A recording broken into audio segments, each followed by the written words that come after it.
تعالى ركز معايا كده. ده موبيتس تايب 1، ده رقم واحد اهو، ده تايب 1، ده تايب 1. بي ار انترفال بروجريسيف. شوف، بتزيد الطول بتاعها، بيزيد بروجريسيف لينسنج لحد ما في كيو ار اس هنا اختفت. يعني هنا كيو ار اس موجوده، كيو ار اس هنا موجوده، الكيو ار اس هنا موجوده، هنا دروبد او اختفت. دي اسمه موبيتس تايب 1 سكند ديجري اف بلوك. تعالى بقى على موبيتس تايب 2. موبيتس تايب 2 هتلاقي البي ار انترفال هنا كونستانت ثابته لحد ما يحصل كيو ار اس كومبلكسز دروبد. طيب ان شورت كده او ان سمري، تعالى نلخص.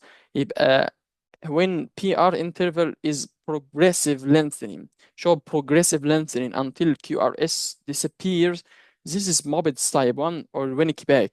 While in Mobitz type 2, PR interval is constant until QRS complex is dropped. ده الفرق بينهم ببساطة. واحدة فيها progressive lengthening لحد ما QRS disappear، والتانية فيها PR interval is constant until QRS disappear. ده الفرق بين Mobitz type 2 اللي هو وموبيتس تايب 1 اللي هو second